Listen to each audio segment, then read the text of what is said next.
tungod kay Ma'am Tis. Ipalitan ko 19 ang ko anak cellphone.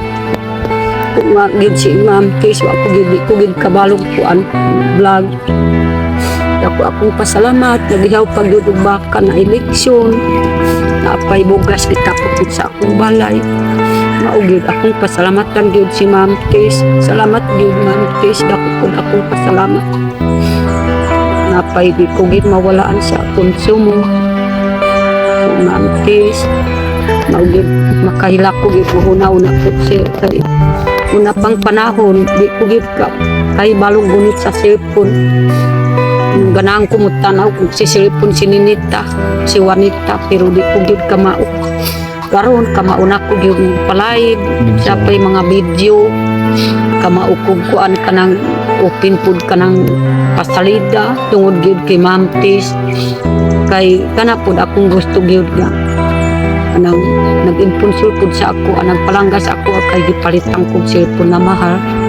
Siya pa pud nakapalit pud sa ako wa gyud tungod si Ma'am Tis, wa ko gyud dawat og sweldo. Nakaroon kay gihatagang ko Ma'am Tis, papalitan ko og cellphone, ikaw nagpalit og sir og si Ma'am Aya. Ya mao gyud nakasweldo nako. Muda ko pud akong pasalamat kay Ma'am Tis. Hello po sa inyong lahat dyan mga kababayan, magandang tanghali po sa inyong lahat. So ngayon po ay nagpapahinga kami ni Nanay Lorna dito sa ilalim ng malaking puno ng mangga. Galing kami doon mga kababayan sa pinaniman namin ng luya. Pinapos namin tingnan ni Ma'am Aya at kanila Nanay Lorna. Dito muna kami nagpapahinga sa ilalim ng puno kasi malamig mga kababayan, no? Ay, Tapos next days mga kababayan, babalik na naman si Nanay Lorna sa balay. sa Langgoy. Sa Salanggoy. Bubalik na ako karon kung saya ko. Naman nagtanim. Tapos naman kaming nagtanim ng luya. So medyo matagal na rin siyang makakabalik dito. Tapos na, kumusta man kayo ni Nita? Na ako pud ang kuan pud sir kay layo man pud ako uma sa Kidilog ug Salanggoy. Mao gyud na pasalamat ko gyud nagkipud si Ma'am. Kami pud sir na dito ko pagani papuyo asin ni Nita kang Ma'am para mabantayan kay wala nang pud sa akong balay. Mao gyud naguri ko pud diri gahapon kay gusto ko gyud kataba ko sa inyo dami ko. Pero karon say ako pa balik na ko dito sa Langgoy. Kaya ako pang humangin, amo ang ginalasa ito dito. Tapos itong buntis o na? Wala pa yun ka na po ang grupo. Wala akong mga kuwan po na konsensya dito. Nabiyaan ko po sir. Pero nagdili pa yun sir. Kaya makahibalo ko po sir kung apit na yun lang ano. Kaya dili lang kong tanawa po diri sir. Basta sige na mo kuwan ang abot po ang init po diri siya ang kalimtos. Apit na yun lang ano. Maupod akong isip. So, salamat tayo kay Nanay. Ako mga kabayan, no, nagpapasalamat ako kami ni Ma'am Aya kasi pumunta lang si Nanay dito para makatulong siya sa pagtanim ng luya. Tapos babalik na naman siya doon. Wala mo lagi ni uli si Ninita diha Nay. Na naman unta ka. Nagyapon sa dito kay Aya. No, naapod dito. Ako po na wag kanang makonsensya na ko gid kininita di na gid kanan tuyo ko diri sa kuha. Sa may pud akong palang pud sir. Di na gid kanan tuyo. Ya sa imong sinaka. Kung na ako gid kay di na gid mapuyo pud sinita. Kasi kung sa ito malain pud sa kuha kay lahi pud akong baba pud sir. Lahi pud ako basta kanang ulit og cellphone sige ko gid mo kuha ako akong baba. Biyaw ko gusto ko gid kay. Study ko. May kay dito kay Ma'am. Okay lang pag Ma'am Aya Nay. Okay lang siya dito kay naman sila si Arlene Joy, sila Kubay. So na siya makaistorya-istorya. Para matudloan pa po ni Ma'am. Tudloan ko nagbasa. Hindi po sa ako as nilita. Hindi mo tungtungin mo. Man nagtuupod sa ako. Sabi video ko po kung mulakaw ng-eskwela. Masukot po sila. Masukot ni Ninita? O masukot ni Ninita. Yung po sige, video maayo. Di ko kamahog sila. Pun ka nga. Tingin po sila. Maubod na po dito. Pero okay lang sa imo Nay. Okay lang sa imo nga dito lang siya kay Ma'am Aya kung asa siya ganahan. Okay na po sila sa ako. Pero dili ka malain. murag kuan man o sir. Murag malain dito gid malain kay Ma'am. Ang akong malain na po si Ninita. Kay nanuman gid kay nang dili mo po insay akong istorya. Nasakitan ka nga wa sa ulit Nanay nga naka. Nasakitan ko gid wa gid na ulit. Ay, adto ko dito yung kuno na madto ka sa kamo ay ko gid ko. Ano man? Amo pud kaha kinita. Say kuan pud nila. Sige lang, at least okay ra pud na kay ganahan siya dito, at least mabantayan pud siya kay Ma'am Aya kay maulaw man na siya mo laag ana ba. Kay kung diha man sa imuha, Padaig lang pud siya. magsige lang naglaag diha di bantay na sa bijukihan. Yun na man sa bijukihan at bang lang pero dili siya makakatog trabaho pag dito nay, kasi hindi maulaw siya. So mutabang yung trabaho dito sa balay nila. Pag way klase. Kay kana si Ma'am Aya kay wala man na nagtatrabaho sila Arlen Joy sila Kubay. Pag din klase kay para maka-focus pag study ba. Sinita pag adlaw Sabado o Domingo di makatabang siya sa hugas plato. Kita ka tong vlog nila ni Kubay naglaba. Ba kita. Naglaba siya. Tapos nagluto siya. So daghan jud may baluan pag nasa kay Ma'am Aya. So Kamauan pud niluto pero diri sa ako di niluto kay murag magsalin pud sinita sa ako padaig ba. Yun ingon ko nga man di ka gyud makakuan tagsara ka mo tabang sa ako. Ingon man pud sinita. Maayo namatay na ka kay ako na muruto. Kana ra kitubag pud nila. mo na yun na so mas okay na no kung ato siya kay Ma'am Aya. Nakita na to kay Ma'am Aya kay nagluto na siya. Nagluto siya itong macaroni cheese tapos naglaba. Kasi makasunod, makatabang na po siya hugas sa plato. So makahibalo siya sa mga trabaho sa balay, no? So okay dito niya. Tapos isa pa, makakuan siya ba, makighalubilo sa uban. Kinaman si Perminti kauban, kay istorya si Kubay, na si Arlen Joy, tapos na si Ma'am Aya Perminti po. So nindot kaayo, diligid siya maghahuna-huna ng laag, maglayo gawas, no? Kanang kuan pud sir. Kanang dito gid si Ninita sa Kiseria kinida. Anad pud ni kuan niluto sa kuryente. Nagtabang ko gid kininita nagluto ko dito. Di ako ang gigunita ng plato nagubas. Ano man? Natingala ko gid ako ang di man init ako ang ginangugas ko gid plato. Nabuak. Nabuak yun ako ang gikuan sa kanang sige ko anak sa pulang kanan. Nabuak yun. Natingala ko gid dito sa Davao ko sa Manila. Na siya di man po magkuan lang sige mandakdak ninita og mga palato ko ni Nida di man gid maunsa pero ako gid na di ako gihinay ngano man gid na naguba. Kusgan mga. So ayun ang kalain ay nga nasa kay Ma'am Aya nagtambay no. Para matudloan pud si Ninita, matabangan siya sa eskwela kay matudloan man na ni Ma'am Aya basa. Tapos si Arlen Joy, how lang tumubasa si Arlen Joy, so si Arlen Joy, pwede na po ito may patudloan ni Ma'am Aya pag nagtrabaho si Ma'am Aya. So okay na to siya nga naaman sa dok Ma'am Aya. Kung ganahan siya mo dito sa imo ha. Okay na, no? Pasalamat ko gid pud sir kung dito pud kay Ma'am Aya. Ay busy ko gid sa trabaho. Maayo man si Ma'am kay na may batayan pud nila. Ako gid kay napay bata pud akong apo-apinanon. Ay pud kung dito Ma'am kay para matudloan pud ni Ma'am sa pag-vlog o tanan. Vlog siya to kasi mo di magpa-vlog. Di man gid hindi po sila maayo ka maupat sa pag-vlog sa ako. Isutuan po si Ninita sa kuha. So mga kabayan no, si Nanay Lorna ay nasaktan daw siya dahil hindi na umuwi si Ninita sa kanya. Tapos ano mga kabayan, mas ginusto na ni Ninita nga nadoon na lang siya kay Ma'am Aya. Mabuti din naman yung doon sa mga kabayan kasi po meron si Ma'am Aya makaalalay kay Ninita, meron si Arlen Joy at saka si Kubay. So mas laging may kausap si Ninita doon. Kung may kalaro gusto niya, andun man si Kubay, gusto niya makalaro. Si Arlen Joy, makakausap niya. Tapos matutulungan din siya ni Arlen Joy na maturuan siya sa pagbabasa. Kaya mas mabuting doon. Mabuti nga ngayon kasi gustong-gusto lang niya doon. Noong first time na doon siya pauwiin ni Nanay Lorna kasi pupunta si Nanay ng Salanggoy. Ayaw ni Ninita doon. Sabi niya, hindi siya pupunta doon kasi mahihiya daw siya. Mahihiya siya na doon siya kumakain. Pero ngayon, nakatulog lang siya doon ng isang gabi mga kabayan. Ayaw na niyang umuwi kay Nanay Lorna. Kaya nasaktan si Nanay Lorna na nag-ano siya. Hindi alam ni Nanay kung anong dahilan, anong kasalanan ni Nanay Lorna. Sabi pa ni Nanay kanina, dahil lang siguro sa kanyang bunganga. Malaki yun. Kasi sa bahay talaga, pag makita ni Nanay Lorna si Ninita, naka-cellphone, nagawa yata. Grabe yung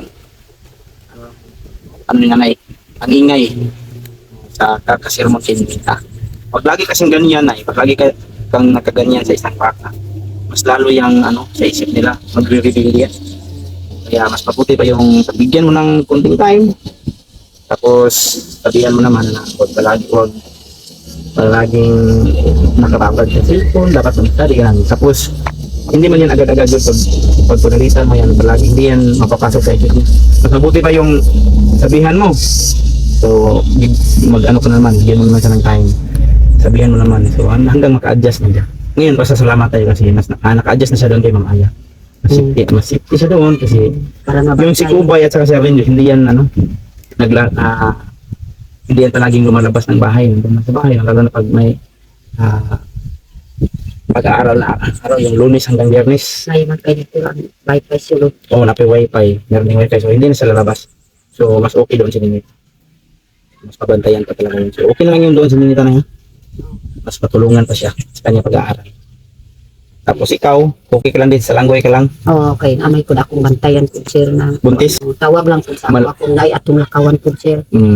Kaya Ilang na yun? mission man po akong liyaan dito. Mga anak, ako ang i-vlog po. Anang na ito na ang pusid sa bata. Na ako ang sininaan ng bata. Ako ang i-vlog para makakita. Pwede lang, ipag-edit lang. Tapos, hindi pa man yun mga anak, hindi pa. Kasi mga pagpakaro. Next days pa. Oh, Kasi sabi ni nanay mga kabayan, malalaman daw niya pag malapit ng mga anak kasi yung dito daw, sa ulo, lumalabas na yung init. Yung init dito. So, kaya pumunta pa sa atin. Tapos kumusta man na yung muhang sweldo? Purot na pa. napakot sir. Napod, aman mo gibili ng kota. Sa kikuan ma'am. Ano kay mamaya? Nagkuhan ko po dali sa kampo sa Salanggo. Nagkuha ko po isa kalibo. Ma'am, Ipid yun, uli budget ko po yun. nagkuha ko po isa kalibo. Naurtang ko bukas dito sa bilasan ko. Nang Daghan man. daghan man po ang tabang. Isun man po na anang gamay lang akong agon. 3 kilos akong agon po. Pero Ano? daghan man po siya. Karon kay kuan man po 5 kilos. 5 kilos akong kuan. Kaya yung ang kada buntag ug udto. Maugit na 10 kilos isa ka adlaw. Okay no, so mas mabuti yan no. Nakapagsahod yan So nakatulong ka din sa mga kamag-anak mo doon sa Salanggoy. Kasi ikaw man yung nag-budget ngayon sa pagkain ninyo habang nagtatrabaho kayo para sa maisa na nimo. Pagtatrabahoan ninyo na maisa. So malaking salamat natin na nakasahod ka. Lalong pasalamatan natin ay si Ma'am Tess. So maraming salamat po kay Ma'am Tess kasi po tinupad ni Ma'am Tess yung pangako niya. Sabi ni Ma'am Tess noon, nung simula na nakita niya na nagkasama tayo, sabi niya na susuportado siya sa iyo, Nay. Magbibigay siya ng allowance every month. So talagang tinupad ni Ma'am Tess budget yung malaking tulong ni Ma'am Tess talaga.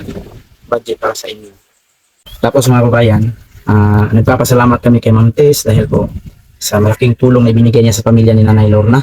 At hindi lang po sa pamilya ni Nanay Lorna mga kababayan, meron ding ibang tinulungan si Ma'am Tess dito sa amin. Kasi po meron siyang mga scholar na kinuha dito. Yung mga gusto talagang mag-aral na mahirap din. Kailangan pang kumahit para magkapira. Kaya ngayon, meron din siyang mga sinuportahan ng mga bata dito na walang mga ama. Meron din sila mga matatanda na yung mga gulang. Kaya sinuportahan po ni Ma'am Tess. So maraming salamat talaga no. Marami siyang natulungan dito. Mga pamangkin ni Ma'am Aya, mga kamag-anak nila.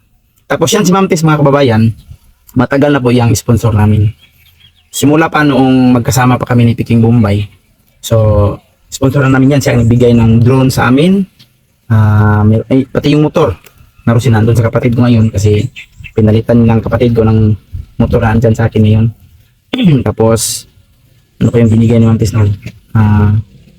GoPro. Meron pa yung GoPro. Meron pa yung laptop. O, mga bigay ni Ma'am Tess noon, no? So, maraming salamat talaga. So, matagal na naming sponsor si Ma'am Tess. Nasa mga 4 years na yata. Mga 4 years na yata na naging sponsor namin si Ma'am Tess. Tapos, hindi pa kami nagkakita ni Sir Paul. Andyan na si Ma'am Tess sa amin nag-sponsor. Hindi pa kami nagkakilala ni Nanay Lorna. Sponsor na namin yan si Ma'am Tess. So, kasama pa kami noon nila ng Los kami ni Ching. Tapos, ngayon, napakalaking tulong naman ni Ma'am Tess no, para sa kay Nanay Lorna, para sa amin, para sa amin ni Ma'am Aya. So, maraming salamat talaga kay Ma'am Tess. So, ano bang masasabi mo na kay Ma'am Tess? Anang kuan po sir. Muragid makahila ko una po Ma'am Tess kay tungod ka ng kuan po sir. Kamao ko gamit sa cellphone tungod kay Ma'am Tess. Palitan ko 19 ang kuan anang cellphone. Magid si Ma'am Tis, ako gid ko gid kabalo ko an vlog. Akong pasalamat, nagihaw pagyud og baka na eleksyon. Apay bugas kita pud sa akong balay. Ugid akong pasalamatan gyud si Ma'am Tis. Salamat gyud Ma'am Tis, dako pud akong pasalamat. Apay di ko gid mawalaan sa akong sumo. Ma'am Tis, ugid makahila ko gid una pud siya kay una pang panahon di ko gid ka ay balong gunit sa cellphone. Ganang ko mutanaw kung si cellphone si Ninita, si Juanita, pero di ko gid kamao. Karon kamao na ko gyud palay sa pay mga video, kamao ko kuan kanang open food kanang pasalida tungod gyud kay Ma'am Tis. Kay kana pud akong gusto gyud na kanang nag-imponsor pud sa ako, nagpalangga sa ako kay gipalitan ko cellphone na mahal. Siya pa pud nakapalit pud sa ako. Wa gyud tungod si Ma'am Tis, wa ko gyud dawat og sweldo. Nakaron kay gihatagan kong Ma'am Tis, papalitan ko og cellphone. Ikaw nagpalit po sir og si Ma'am Aya. Ya, mao gyud nakasweldo nako. Muda ko pud akong pasalamat kay Ma'am Tis. Kay nanay akong itiim, nadali ra ko gyud na kuan mga tulo pa ka buwan nanay pud akong itiim. Atong itiim kay tungod gyud kay Ma'am Tis. O kanang pag si portal pud sa atua dili gyud basta-basta lawom pud gyud ang pasalamatan sila nakana pa pud nakatukod sa akong balay na dali-dali pud akong balay na human tungod kay Ma'am Tis.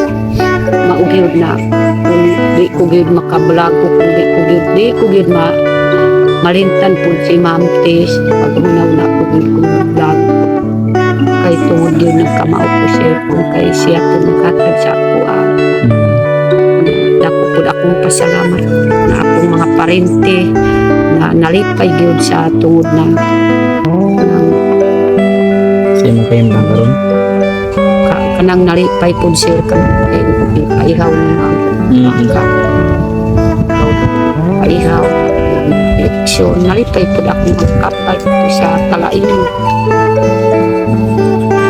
maugyod na Salamat sa pud akong pasalamat gyud sir kay Ma'am Tis.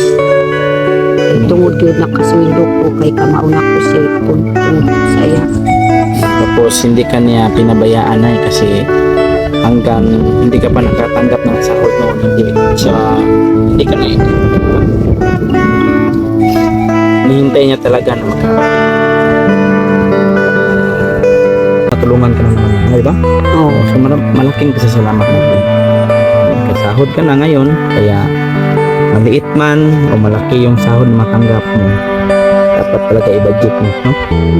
Para po, sabi ko na noon na pag mayroong mga emergency, pwede, tama yung ginagawa mo, pwede mo isip kay Ma'am Aya. Ibigay mo kay Ma'am Aya yung pera, punan mo ng budget mo para sa pamilya, tapos bigay mo kay Ma'am Aya para masip.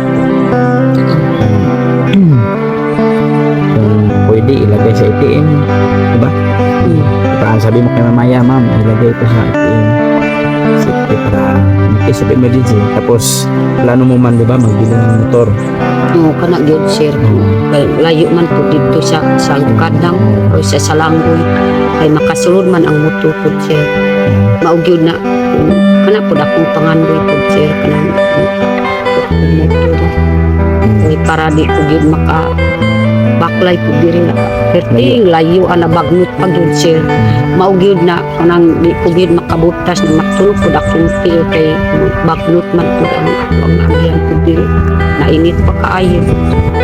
Mo na Pangandoy po sir. mo na goal mo na no? Next goal nimo, mag-ipon ka na galing sa iyong sahod, mag-ipon ka ng kahit kaunti kasi tanan, for example, kaunti lang yung matanggap, so huwag ubusin lahat. Pag kaunti ibigay kay Ma'am Aya, kaunti para sa pamilya, para maabot natin yung pangarap mo. So yan yung gagawin nating goal sa pagpa-vlog niya. pangarap mo magkaroon ng motor para masasakyan pa doon sa saka. Medyo malayo kasi doon. Malayo tayo, sir. So, yun mga kababayan, no, maraming salamat po talaga sa lahat. Salamatan din namin yung mga sponsor na mga kababayan na dumating sa buhay ni Nanay Lorna. Sina Ma'am Rose, Ma'am Maria, Ma'am Yeng, si Ma'am Chet, si Ma'am Canada. sister ng Canada, si Ate Inday ng Canada, si Ma'am Joy, at si Ma'am Amy. So sila na, no, yung mga sponsor na dumating tumulong sa iyo.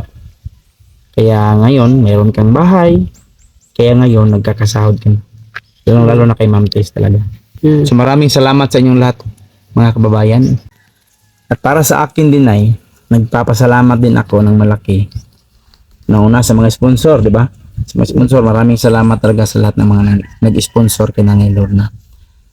At pangalawa mga kababayan, nagpapasalamat din ako, malaking pasasalamat ko kay Sir Paul o sa buong PB team, sa mga kapatid ni Sir Paul, sila Ma'am Nida, tumulong din sila. At nagpapasalamat ako talaga kay Sir Paul kasi isa rin siya ang dahilan kung bakit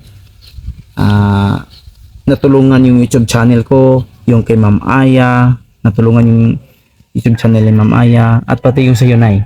No, dahil kung hindi dahil kay Sir Paul, hindi ka makilala ng mga tao, mga OFW, na mga solid followers ni Sir Paul. So, kaya malaking tulong talaga ni Sir Paul para sa ating mga YouTube channel kay Ma'am Aya at para sa iyo. So, malaking pasasalamat talaga. Dahil nagkasahod ka rin, isa rin si Sir Paul na nakatulong sa iyo. Kasi yung mga nakilala nating mga subscribers ngayon, hindi na natin nakilala kung hindi dahil kay Sir Paul. Totoo, mayroong mga nagsabi na mayroon tayong mga sponsor dahil yan kay Sir Paul. Isa din yan na dahilan. Dahil po nakilala ka na ng mga tao. Kaya maraming nagmamahal sa iyo. Kaya nung nagkasama tayo, maraming tumutulong sa iyo. So pati kami natulungan. So maraming salamat sa iyo. Nagpapasalamat kami ni Ma'am Aya sa Yunay. Nagpapasalamat kami kay Sir Paul sa buong PB team.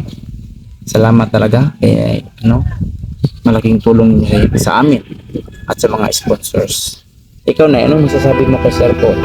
Kanang akong pasalamat kay Sir Paul kay tungod sa naila ko sa kinatibukan na diri sa Pilipinas o dito pas mga Amerika tungod kay Sir Paul na nasikat ko gyud tungod po kay Sir Paul. Mao gyud na nakaila pod bisag asa ta pod mo adto tas Panabo, mo adto tas Kalinan, daghan mo babay pod diya sa kayanan. Ay tungod pod kay Sir Paul na dako pod akong pasalamat pod kay Sir. Kung wala pa gyud ako pa gyud nga tabangin ni Sir Paul, dili gyud makaila sa ang mga tao sa ako. Dako pod akong pasalamat pod sila. Tinood din. Tapos hindi ka rin makilala ng mga sponsor, no? So malaking pasasalamat natin sa lahat. Malaking pasasalamat natin talaga sa kanila dahil sa kanila tayo ay andito na ngayon, no? So maraming salamat talaga sa inyong lahat, sa lahat ng mga nanonood, mga followers, mga subscribers namin, subscribers ni Ma'am Aya, subscribers ni Nanay Lorna Umaling, mga subscribers ni Sir Paul o Pugong Biyahero, buong PBT, maraming salamat sa inyong lahat. Maraming salamat po. So hanggang dito lang muna yung video namin mga kababayan, no? Kasi nagugutom na ka. Gutom na. At ito man ito sa Balayro na. So maraming salamat sa inyong lahat mga kababayan. So ingat kayo palagi dyan kung saan man kayong dako sa mundo ngayon. Magandang araw, magandang tanghali, magandang gabi, magandang umaga kung kailan nyo makikita ang video namin. Bye bye! Bye. I love you.